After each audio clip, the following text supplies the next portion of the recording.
Cheers everybody. This is, as you can see by the title, it's a tag response to my friend Lars, Moscowprepper. He wanted to know some funny old soldier stories.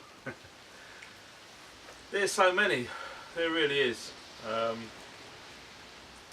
before I go any further, there's you have to forgive me for if there's any noises. We're currently in the middle of an 80-mile-an-hour gust storm here in the UK. It's really late. I've just finished doing a test with a Swedish fire torch, and it's yeah, it's just gone midnight, and I'm in trouble because I've got to get in, shower, go to bed, and get up for work tomorrow morning. But hey, while I'm out here, I've just made this chocolate. You've got to carry on, right? So there you go. Stories, right? There's quite a few little ones, and I'll try to remember them and string them all together. But one of them is quite funny.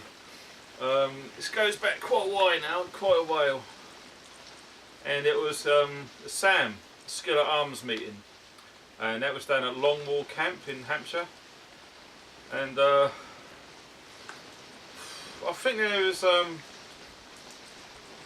quite a few, I think there's like 2 or 3 companies taking part. There's a lot of people there.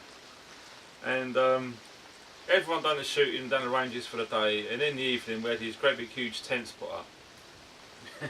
That is so funny. There's a corporal in our company. He wasn't in my platoon, he was in another platoon. I'm not going to mention his name, but I don't know what it is, but most companies have at least one of these type of people. Friggin' lunatic. Complete lunatic.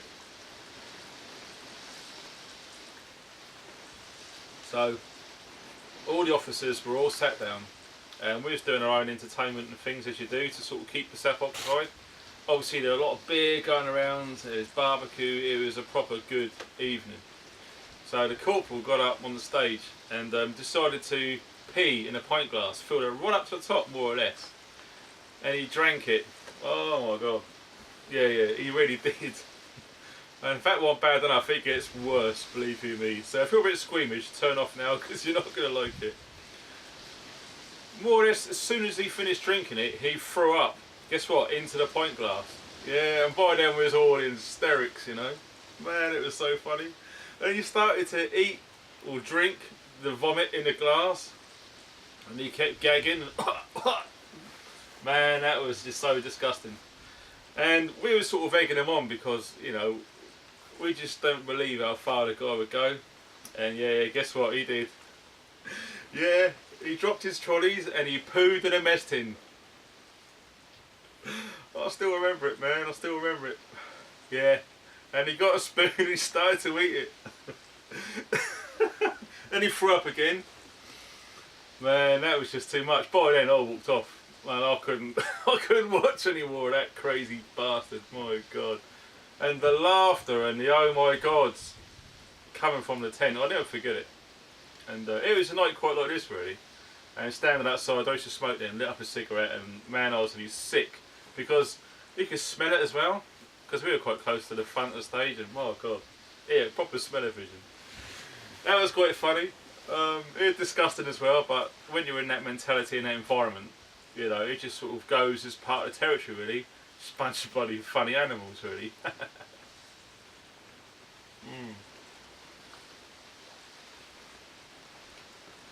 Well, there's another one.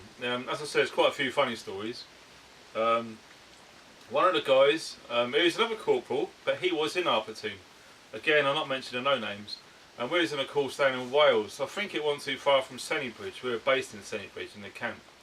And that particular day we was doing mortar firing. Man, that was sick, proper sick. 81mm mortars, and we got it all set up, and we had like mine taped off squares on the hillside. And obviously the object of the exercise was to justify and get the rounds to land in the mine tape.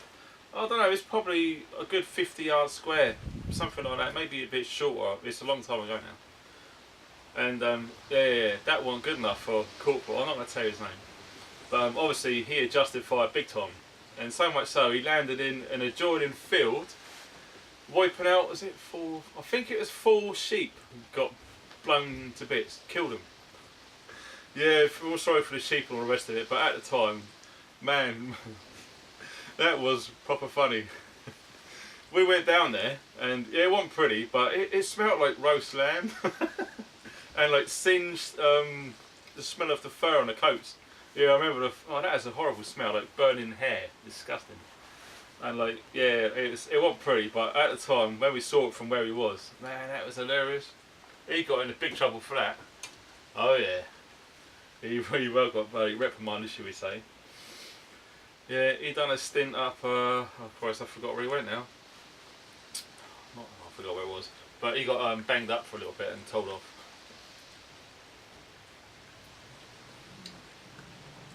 Another little story was, I think we just passed our recruit card way back in '89, I think it was.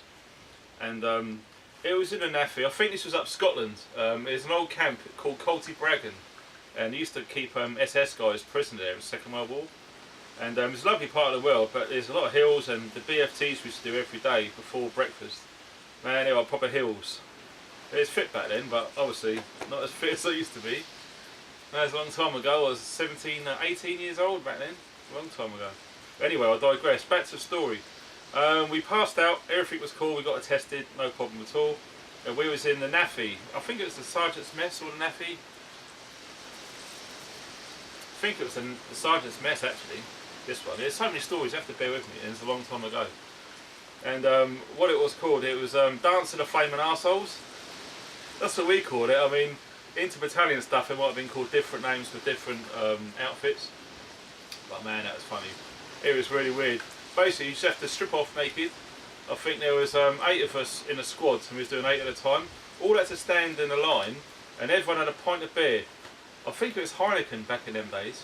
Right up to the top, and we had. It was really weird because we had like toilet roll stuffed up your bum, trailing down to it just touched the floor.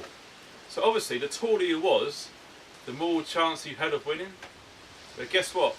It was pretty much 3, 2, 1, and there was 8 guys stood at the bottom with Zippo lighters. And all at the same time, he lit the bottom of the paper. And you had to drink the pint glass and put it on your head before the paper burnt your bum. No one passed. Man, we all had hot asses. That was pretty crazy. Yeah, we all done that. We all had to do it actually. Oh man, there's just so many. I'm trying to remember now. And the same sort of thing. This was in the same camp. This was. But yeah, this was an assault course we done in the Sergeant Smiths.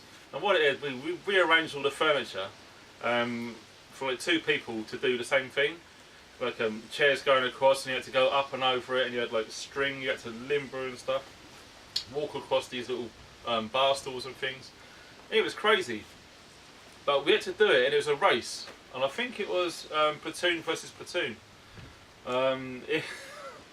But the funny thing was, because everyone was naked again, yeah, there's a lot of nakedness going on, but it's British, isn't it? You know, that's just the way it is. And it was proper crazy because you had to have a 10p piece wedged up your bum. And obviously, you had to get from the start to the beginning of the course without dropping a coin. And anyone who dropped it had to go back to the beginning and do it again. And of course, yeah, all the guys made it over. First day won the prize, and it was like free beer for the rest of the night, I think it was.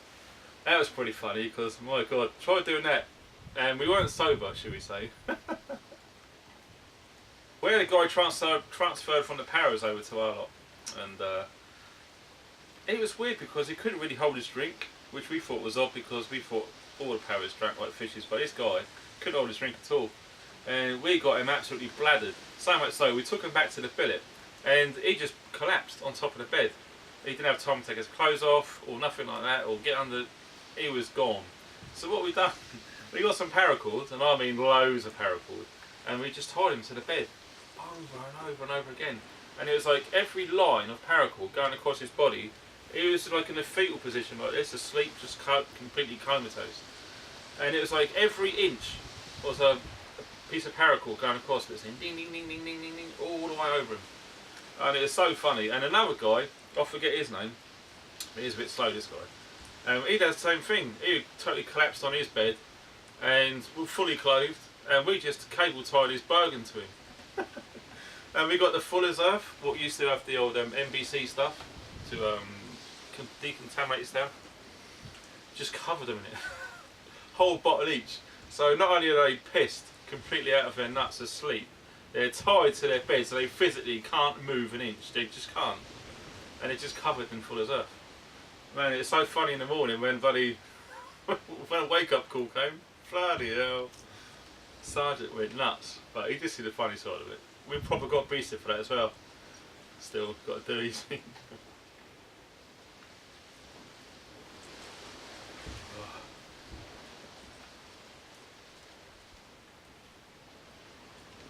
So, I think that's going to be call it a night now because it's really getting late and I've got to move on. And I can't think of any more stories off the top of my head. There are loads, but we could be here all night. So I've got to tag 3 people now. So immediately, the first 2 come to mind. Obviously, I'm a cockroach because we want to hear some of the funny things that he got up to. One of the time when he was serving, and one of them sticks in my mind at the moment, but I'm not going to say anything. And if he decides to tell a story, it's so funny. It's wicked. Sergeant Fruitcake, Wayne, we want to hear from you, mate, because we all know you're a funny guy, and when you was in, you must have got up with something. So, it'd be nice to hear from you, brother, about that one. And tag number 3, who shall we have? I'll tell you what, let's go across to the States. And I'll tell you what, I'm glad I just fought with this guy because he's one of the nicest guys you could ever meet. And he hasn't got many subs. And I'm looking at you, mate, and you know I'm going to say your name, don't you? Yeah. K-Jumper1, buddy. Yeah, former US Marine. Retired now. We want to hear some funny stories about the time when you were in. And that's it. Wow, it's probably blowing a hoolie now. I don't know if you can hear it, but it's really windy. Makes you feel alive though, doesn't it? Anyway guys, thanks for watching.